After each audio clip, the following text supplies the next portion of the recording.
अस्सलाम वालेकुम, आदाब, नमस्ते दोस्तों। मैं इमरान सैयद एक बार फिर आपके सामने कांग्रेस की ऑफिस से मुंबई कांग्रेस वाइस प्रेसिडेंट हाजी मोहसिन हैदर भाई हमारे साथ में हैं। जैसे कि सभी लोग जानते हैं कि वैकेशंस का टाइम चल रहा है, तो सभी लोग सारे बच्चे अभी इंजॉयमेंट के मूड में हो गए। पर इसी बीच में आरटी एक्ट आ जाता है, जिसके यूज़ को करके लोग बच्चे जो है वो एडमिशन्स करते हैं।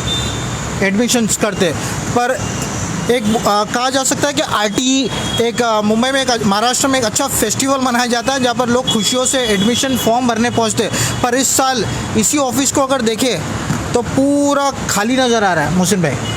पिछले साल मैंने इसी जगह पर आपका इंटरव्यू लिया तो आसपास पूरे लोग थे, पर आज शायद आप ही के 2-3 लोग आसपास है और कोई नहीं है। पूरा आरटी का फॉर्मेट क्या है इस साल का, क्या चेंजेस आया, क्या प्लस पॉइंट है, क्या नेगेटिव पॉइंट है, हमारे दर्शकों को आप बता सकते हैं। दोस्तों, हम आपको बता दें कि 16 अप्रैल से आरटी फॉर्म का ऑनलाइन स्टार्ट हो चुका है, जो 30 तारीख तक शायद इसका लास्ट डेट है। मोहसिन भाई पूरा डिटेल्स के साथ बताएं। मोहसिन भाई, क्या कहना चाहिए? जी, बहुत बहुत शुक्रिया। आपने एक ऐसा इशू, जबकि लोग जो है इलेक्शन के मामले में, जितने पत्रकार है, जितना मीडिया इलेक्शन में लगे हुए, तो आपने एक ऐसा इशू उठाया है जो आम नागरिक और समाज से पिछड़े और गरीब तबके के लोगों से ताल्लुक़ रखने वाला मसला है। तो मैं आपके चैनल को बहुत बहुत शुक्रिया अदा करना चाहूँगा कि बहुत ज़बरदस्त कदम उठाया आपने। पिछले साल आपने देखा, बिल्कुल आप आए थे यहाँ पर, सैकड़ों लोग, माँ बाप यहाँ पर आए थे अपने बच्चों का एडमिशन कराने के लिए। लेकिन ये माहौल 2 दिन पहले था यहाँ पर, ऐसा नहीं कि आज वीरान नज़र आ रहा है। 2 दिन पहले वही माहौल था। 300-400 पेरेंट्स आए थे यहाँ पर अपने बच्चों के एडमिशन के उम्मीद लेकर। मैं आपको बता दूँ थोड़ा सा कि 2009 में जब एक्ट बना, ये यूपीए गवर्नमेंट, ख़ास करके आपको बताऊँ मनमोहन सिंह जी की जो हुकूमत है, सेकेंड यूपीए गवर्नमेंट ने बहुत ऐसे कायदे पास किए जो सामान्य जनता है, पिछले तबके के लोग हैं, गरीब जनता है, उनको कहीं ना कहीं जो खाई बढ़ रही है, यानी जिसके पास है और जिसके पास नहीं है, उसमें जो खाई बढ़ रही है उसको कम करने के लिए आपको पता है कि बहुत से ऐसे कायदे मनमोहन सिंह जी यूपीए 2 में लाया था, जिसमें आरटी एक्ट भी है। राइट टू एजुकेशन, जैसे right to security, food security, आपको पता होगा सोनिया जी बहुत ज़्यादा उसमें इंटरेस्ट लिए थे, जो उनका मकसद था कि कोई आदमी भूखा सोए नहीं। मनरेगा जिसको कहते हैं कि जो रोज़गार, कोई ऐसा शख्स हिंदुस्तान में, कोई ऐसा शख्स ना हो जिसको रोज़गार ना हो, एक रोज़गार की गारंटी थी मनरेगा। ऐसे बहुत से आरटीआई एक्ट, ऐसे बहुत से ऐसे कायदे, आपको ज़मीन का जो है, लैंड एक्विजिशन का जो है, पहले आपको पता हो कि लैंड एक्विजिशन ऐसा था कि लोग अपनी ज़मीनें देते नहीं थे सरकारी कामों के लिए, सड़क के लिए या और किसी काम के लिए। लेकिन आज लोग चाहते हैं कि हमारी ज़मीन सरकार ले, क्योंकि 3 गुना, शहर में 2 गुना और जो इंटीरियर पार्ट में 3 गुना जो दाम। तो ये सब UPA government, Manmohan Singh government देन थी। उनकी कोशिश हमेशा रही कि कहीं ना कहीं जो गरीब को कहीं ना कहीं आगे लाया जाए। तो ये एक्ट जो है, राइट टू एजुकेशन, ये भी 2009 में मनमोहन सिंह ने लाया। शुरुआत में ऐसा था कि ये ऑनलाइन नहीं तो ऑफलाइन था। तो हमने 2009 से जब से ये कायदा लाया, आप देखोगे अंधेरी में जो है बहुत ज़्यादा बेदारी है, कुछ एरिया में इसकी बेदारी नहीं है आरटी एक्ट के बारे में क्या है। तो 2009 में पहले हर स्कूलों में जाना पड़ता था, वहाँ पर ऑफलाइन एप्लीकेशन करनी पड़ती थी। लेकिन धीरे धीरे उसमें चेंजेस आए और ऑनलाइन किया। 2-3 साल के बाद ऑनलाइन एप्लीकेशन शुरू हो गए। शुरुआत के दौर में इसमें आपको बता दूँ पूरे एडेड स्कूल आते थे। उसके बाद कुछ लोग अदालत गए, सुप्रीम कोर्ट गए, जो माइनॉरिटी एडेड स्कूल है। और आपको आश्चर्य इस बात की होगी कि मुंबई शहर में माइनॉरिटी, यानी लोगों के जहन में कि मुस्लिम माइनॉरिटी, कतई नहीं। मुंबई शहर में या माइनॉरिटी का जो है व्याख्यान आप देखोगे, महाराष्ट्र में और मुंबई में मराठी छोड़कर हिंदी भी माइनॉरिटी में, यानी कोई अगर हिंदी लेते हैं स्कूल को, हिंदी माइनॉरिटी तो भी माइनॉरिटी है। आप समझ लो कि मराठी छोड़कर तमाम जो लैंग्वेजेस है, जो लैंग्वेजेस यानी जो ट्रस्ट है, अगर वो माइनॉरिटी में आ जाए तो बचाए कौन आएगा। और आपको बता दूं, जो लोग माइनॉरिटी में नहीं था अभी तक, जैसे आप कॉस्मोपॉलिटन स्कूल है, आप देखोगे 4 बंगले में कॉस्मोपॉलिटन का मतलब क्या है? जब कॉस्मोपॉलिटन ट्रस्ट ने नाम रखा और वो कॉस्मोपॉलिटन रहा, तमाम तबके के लोगों को लेने, कॉस्मोपॉलिटन मतलब वो एजुकेशन सोसाइटी, कुछ लोगों ने वहाँ पर जो ट्रस्ट है DN नगर के लोगों ने इस तरह के एक ट्रस्ट बनाई और उनका मकसद था कि गरीब पिछड़े तबके के लोगों को एडेड स्कूल शुरू कर दिया, हुकूमत ने मदद की और आज जो है वो व्यापारियों ने टेक ओवर कर लिया। ऐसे ही आपने जो है हमारे आंदोलन में, आपने MA स्कूल के आंदोलन में भी आप साथ थे, तो वहाँ पर भी व्यापारियों ने उठा लिया उसको स्कूलों को। तो आज जितने ट्रस्ट के स्कूल है जिसको गवर्नमेंट की मदद मिली थी किसी ज़माने में, वो तमाम जो व्यापारियों ने हथिया लिया। आपको पता हो कि जो JVPD के पूरा एंटायर जितने एजुकेशन है वो JVPD के किसके हाथ में है? अमरीश पटेल साहब ने और उनके ट्रस्ट ने पूरा वो टेक ओवर कर लिया। जो पहले चतुरभाई नरसिंह वगैरह के पास हुआ करता था, जो ट्रस्ट हुआ करता था, वैसे ही कॉस्मोपॉलिटन भी जो है जहाँ पर RT के एडमिशन मिला करता इस साल से पिछले सालों से, वो भी सरकार से मिलकर पता नहीं माइनॉरिटी कर लिया है। जब एक बार ट्रस्ट रजिस्ट्रेशन होता उसके कई साल के बाद माइनॉरिटी कैसा होगा मेरी समझ से बाहर है। तो ऐसे व्यापारियों ने पूरे एजुकेशन को पूरा व्यापारीकरण कर लिया है, इसको उठा लिया है, एक धंधे का एक जरिया बना लिया है। तो ऐसे में एक बहुत बड़ी उम्मीद गौर भरी गरीबों को इस बात से थी। और मैं आपको बता दूं इसका उद्देश्य, RTE का उद्देश्य अगर मैं इन शॉर्ट में कहूं, आदरणीय सोनिया गांधी जी ने पार्लियामेंट में बात कही थी, RTE का उद्देश्य है जिस बेंच पर महारानी की बच्ची तालीम हासिल करे उसी बेंच पे मेहतरानी की बच्ची भी तालीम हासिल करनी चाहिए। ये सिंपल उद्देश्य है। सोनिया जी ने कहा है कि जहाँ महारानी की बच्ची जहाँ हासिल करते जहाँ पर जिस स्कूल में, वहाँ मेहतरानी की बच्ची को भी हक होनी चाहिए। कम से कम 25% रिजर्वेशन उन स्कूलों में होनी चाहिए। तो अब आपको बता दूं, जो माइनॉरिटी थे रिलीजियस या लिंग्विस्टिक माइनॉरिटी, वो तो सब निकल लिए कोर्ट के ऑर्डर के हिसाब से, यानी ये रिजर्वेशन से। तो बचा ऐसे कॉस्मोपॉलिटन जैसे स्कूल हुआ करता था, तो उनको भी लगा कि भाई ये गरीब बच्चों को हम क्यों पढ़ाए, क्योंकि जो इनके फीस है सरकार को देनी थी, हुकूमत को देनी थी इनकी फ़ीस। अब गवर्नमेंट इनकी फ़ीस देती नहीं कि गवर्नमेंट को प्रायोरिटी, मैं फिर से आपको कहूँ, ये जनता को ही दोष देना चाहता हूँ इस मसले पर। प्रायोरिटी क्या होना चाहिए, जनता इसको उठाना चाहिए। आप आज ये इश्यू को उठा रहे हो, प्रायोरिटी क्या होनी चाहिए, आम जनता को प्रायोरिटी क्या होनी चाहिए। मुंबई में हम लोग यहाँ बैठते हैं एक कॉरपोरेटर की ऑफिस में या कांग्रेस की ऑफिस में आप कहो तो दिन में कम से कम, मेरे साथी सलीम खान साहब भी है जो खास करके अस्पतालों में जो है ये खास करके देखते हैं कि कोई रोग नहीं आ पा रहा है, अस्पतालों में एडमिट कैसे किया जा सकता है। तो प्रायोरिटी क्या होनी चाहिए गरीब आदमी का मुंबई शहर में? Education, health, environment, clean environment, सफाई, यही प्रायोरिटी होनी चाहिए ना। आज मैं आपको दावा करता हूँ, मुंबई के 5 म्यूनसिपल हॉस्पिटल, मुंबई के 3 गवर्नमेंट हॉस्पिटल, अभी यहाँ से फ़ोन करके आप मुझे बताओ, कहीं पर भी मुझे ICU वैकेंट करके बताओ, कोई भी अस्पताल में एक बेड ICU मिल जाए। एक बेड ICU अगर गवर्नमेंट हॉस्पिटल में नहीं है, म्यूनसिपल हॉस्पिटल में नहीं है, तो कोई अगर पेशेंट आता है तो वो पेशेंट कहाँ जाए? प्राइवेट में तो लाखों रुपए खर्च नहीं कर सकता। तो वो पेशेंट जो है वो गरीब म्यूनसिपल स्कूल में जाएगा, हॉस्पिटल में जाएगा, और देखा ही जाता है कि 2 दिन के बाद ICU नहीं, हॉस्पिटल में मर गए, पेशेंट मर जाता है। ऐसे माहौल के अंदर प्रायोरिटी क्या होना चाहिए, ये जनता ठहरना चाहिए। RTE में जो धोखा हुकूमत ने किया है, धोखा इस हुकूमत ने किया, मैं आपको धोखा बताता हूँ क्या है। जो धोखा इस हुकूमत ने किया है उसके खिलाफ आवाम को सड़क पर उतर के आनी चाहिए। कोई पार्टी का इशू नहीं है, ये आवाम का इशू है। क्योंकि मैं समझता हूँ भाजपा, BJP और शिंदे हुकूमत सरकार ने ये बनाया तो वो तो सड़क पर उतर के आएंगे नहीं, लेकिन दिगर पार्टियाँ जो भी हो सड़क पर उतर के आना चाहिए। एक बहुत बड़ा मौका गरीबों को मिला था।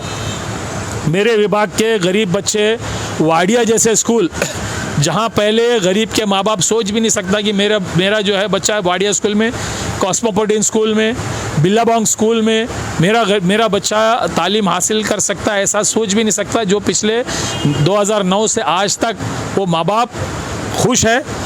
उल्टा जो है 8वीं के बाद ये हुकूमत को चाहिए था कि 10वीं तक फ्री कराए। जो RTE में 8वीं 10वीं तक करनी चाहिए। 8वीं के बाद बच्चे जो है वो स्कूल को छोड़ने पर मजबूर हो जाता था कि फ़ीस नहीं भर पाता था लाखों। तो ये मुद्दा हम लेकर हुकूमत के पास कहीं लेटर लिखे, ये जो शिंदे हुकूमत में जो है जहाँ केसरकर साहब है उनको पत्र लिखे कि 8वीं के बाद ड्रॉप आउट हो रहा है। जो RTE में बच्चे 8वीं तक गए वो 9वीं उनको जा नहीं पा रहा क्योंकि फ़ीस मांगा जा रहा है, तो आप 9वीं 10वीं तक कीजिए। तो सरकार ने सिंपल चीज़ें की, न सांप भी मरे और लाठी भी नहीं टूटे, न रहेगी बाँस न बजेगी बाँसुरी। उन्होंने आरटीई के तहत ऐसा ज़बरदस्त 16 तारीख को ओपनिंग होनी है और तमाम चीज़ें नए नए सर्कुलर निकालने, गवर्नमेंट ने इसमें बहुत से चेंजेस लाए। तो हमको ये लगा कि गवर्नमेंट ने शायद 8वीं से 10वीं तक भी फ्री एडमिशन कर। जब हमने खोल कर देखा यहाँ पर बच्चे जो है कंप्यूटर में ऑनलाइन एप्लीकेशन के लिए जो पूरे पेरेंट्स आए थे, तो पता चला कि म्यूनसिपल स्कूल के अलावा कोई भी स्कूल नहीं क्लिक होता इसमें। अच्छा, आप जीआर देखोगे, आपके पास भी जीआर की कॉपी है, आप जीआर देखोगे, उसमें लिखा हुआ है कि अपने एरिया में सबसे पहले प्रायोरिटी होगा एडेड स्कूल।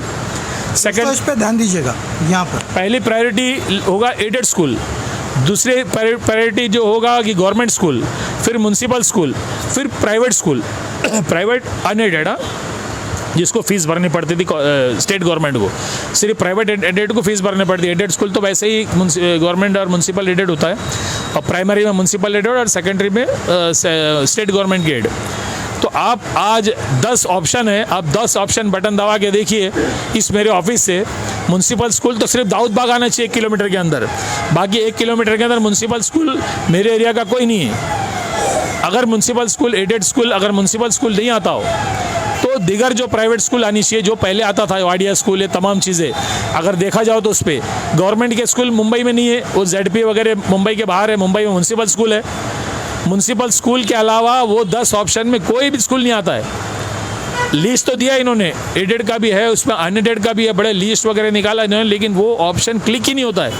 म्यूनसिपल स्कूल मेरे अंधेरी वेस्ट में अगर नहीं हो तो सहार और कौन से अंधेरी ईस्ट और वो साकिना करीब तक स्कूल है, वो भी वेस्ट से अंधेरी ईस्ट उनको जाना होगा, अंधेरी ईस्ट एयरपोर्ट या इतने दूर के म्यूनसिपल स्कूल आ रहे हैं, करीब के एक भी एडेड या नॉन एडेड स्कूल नहीं आ रहा है उसमें। तो एक धोखा, ये जैसा हमेशा ये बीजेपी, ये शिंदे हुकूमत हमेशा धोखा देते रही है। और बहुत सी चीज़ें मैं अभी फिर कभी लूँगा मेडिकल के ऊपर और तमाम चीज़ों पे, अभी आरटीई के ऊपर तो मैं इसी में कहूँगा, हर वो गरीबों के साथ इन्होंने धोखा किया है। तो ये भी एक धोखा है, एक मजाक है। जो उम्मीद के साथ गरीब बच्चों के पेरेंट्स बच्चों को लेकर इस दफ्तर में आया था 2 दिन पहले, उसकी तस्वीर आपको मैं दे सकता हूँ, तस्वीर है यहाँ पर। वो जो जज्बे के साथ, वो खुशी के साथ, वो मायूस होकर यहाँ से लौटे, मायूस होकर हुकूमत को खरी खोटी सुनाकर यहाँ से गुजर गए, यहाँ से चले गए। उनकी उम्मीद थी कि हमारे बच्चे भी, जैसे एक भाई या एक बहन जो अच्छे स्कूल में तालीम हासिल हुई है, उनको आरटीई के तहत शायद उनके छोटे भाई को भी ऐसे एडमिशन होगा, ये उम्मीद के साथ आया थे, मायूस लौट कर गए। ये हुकूमत ने, वो फिर से मैं कह रहा हूँ, राहुल गांधी जी बिल्कुल ठीक कहते हैं, सूट बूट की हुकूमत है, ये पैसों वाली की हुकूमत है, किस तरह अडानी अंबानी को फ़ायदा पहुँचाने वो हुकूमत है। गरीब तबके के बच्चों को ये चाहते कि म्यूनसिपल स्कूल में ही डाले। फिर हम आगे कहना चाहता हूँ, उसके आगे बढ़कर म्यूनसिपल स्कूल देखिए, सिटी में म्यूनसिपल स्कूल में बच्चे नहीं मिलते, सबब में म्यूनसिपल स्कूल भी फुल है। मेरे विभाग में गिलबर्ट हिल तो उर्दू स्कूल है, आप दाऊद बाग म्यूनसिपल स्कूल में कोई बच्चा म्यूनसिपल इंग्लिश मीडियम में एडमिशन कराना चाहता हो, मैं आपसे रिक्वेस्ट करता, आप खुद चले जाइए वहाँ जाके बोलिए कि मेरे बच्चों को इंग्लिश मीडियम स्कूल में डालिए। तो म्यूनसिपल स्कूल में ही जगह नहीं है, तो वो जितने थे वो आपने आरटी के तहत जो सीट है आरटी के तहत इसमें बता दिया। अब यहाँ अगर करोगे तो कल के तारीख में बच्चे खुद वहाँ माँ बाप लेके चले जाएंगे, जिसको म्यूनसिपल स्कूल में डालना हो तो वहाँ सीट रहेगी नहीं। कामा रोड म्यूनसिपल स्कूल हमारे यहाँ पर जो अभी काम चल रहा है, शायद 2-4-6 महीने में काम हो जाएगा ना, अगले एकेडमिक ईयर से शुरू हो जाएगा। तो वो स्कूल एक ही दाऊद बाग म्यूनसिपल स्कूल है जिसमें मुश्किल से एरिया के 150-200 बच्चे एडमिशन ले सकते हैं, जबकि यहाँ पर कम से कम आरटी में एप्लीकेशन ही 400 लोगों का है। तो म्यूनसिपल स्कूल में जगह नहीं है। आरटी में आप खोल के देखोगे तो वो म्यूनसिपल स्कूल दूर दूर के बता रहे हैं। तो ये आरटी राइट टू एजुकेशन का मसला क्या है? माँ बाप मुझसे कहते हैं कि आपने इनकम सर्टिफिकेट बनाओ और आप आरटी कंडीशन देखोगे, उसमें कंडीशन ये लिखा हुआ है, अगर इसमें कोई गलत आपने अफिडेविट किया है या गलत जो है कोई कास्ट सर्टिफिकेट लगा दिया हो, ये तमाम अगर आप करते हो तो आपको जो है खारिज किया जाएगा। अरे म्यूनसिपल स्कूल के एडमिशन के लिए माँ बाप मुझसे पूछते सर्टिफिकेट की ज़रूरत क्या, तमाम चीज़ों की ज़रूरत कहाँ से आगे ज़रूरत पड़ी, क्या अभी म्यूनसिपल स्कूल में भी तमाम चीज़ों की ज़रूरत पड़ेगी? तो ये एक धोखा शिंदे हुकूमत ने दी है, जो साथ साथ भाजपा ने दी है।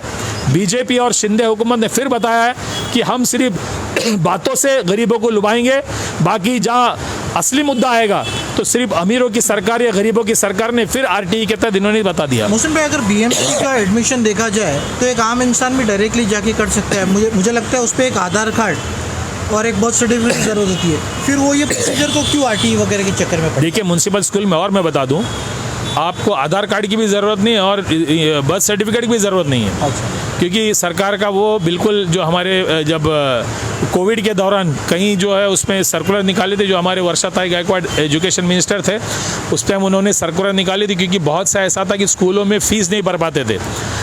कोविड के टाइम फीस नहीं भर पाते थे, तो स्कूल को जब तक फीस नहीं भरोगे रिजल्ट नहीं देता था, बच्चे घर में बैठने पर मजबूर था। तो वर्षाताई हमारे जो एजुकेशन मिनिस्टर उन्होंने एक जो है GR निकाला था, उसमें साफ ये था कि बच्चे अगर उम्र के हिसाब से क्लास में अटेंड दिया जाए, क्लियर कट है। अगर 8वीं में किसी स्कूल में पढ़ाओ, अगर वो रिजल्ट नहीं देता 9वीं में आपको पढ़ाना है, अगर आप नकारोगे तो आपके खिलाफ केस दर्ज होगा, ऐसा क्लियर कट GR। क्योंकि गरीब के ताल्लुक से GR था, फीस नहीं भर पाता, बच्चे घर में बैठने मजबूर था, वो स्कूल जाना ज़रूरी था। इसलिए हुकूमत ने ऐसे GR निकाला कि एक बार वो स्कूल से मांगी जाएगी कि आप अगर LC देते हो दीजिए, नहीं दे तो डायरेक्ट एडमिशन करना और स्टेट गवर्नमेंट को भेजना है। तो ये तमाम एजुकेशन के जो चीज़ें हैं ये कांग्रेस की हुकूमत में हुई, और अब ना उसको किसी चीज़ की खाली एज की ज़रूरत, एज के हिसाब से आपको लेना है। बच्चा अगर 7 साल का है तो फर्स्ट स्टैंडर्ड में लेना है, 8 का है तो सेकंड में लेना है, 9 का तो आपको तीसरे में लेना है। तो एज के हिसाब से लेना। म्युनिसिपल स्कूल में किसी चीज़ की ज़रूरत नहीं। ये एक तरह से डोंग लोगों के खिलवाड़, जज्बात से खिलवाड़ किया है। तो हुकूमत को साफ तौर पर कहना चाहिए RTM ने बंद कर दिया है। आपको ये खिलवाड़ करके लोगों के साथ मजाक करने की ज़रूरत नहीं थी। ये मजाक केसरकर साहब ने, शिंदे साहब ने, फडणवीस साहब ने और बीजेपी और शिंदे हुकूमत ने किए। तो इसका भुगतान इनको बिल्कुल मुंबई और महाराष्ट्र की जनता देगी। जो मजाक किया इन्होंने के साथ, इसका बिल्कुल जवाब मिलेगा इनको। दोस्तों ये थे हमारे साथ में मोहसिन भाई। सवाल हमारे सब एक जगह पर एक लगभग जितने भी सवाल जो हमारे माइंड में चल रहे थे, मोहसिन भाई ने सारी चीज़ों को कवर करके एक ही लंबे पैराग्राफ में सभी का जवाब दे दिया। मैं Imran Syed, today's voice news 24। Thank you so much. शुक्रिया।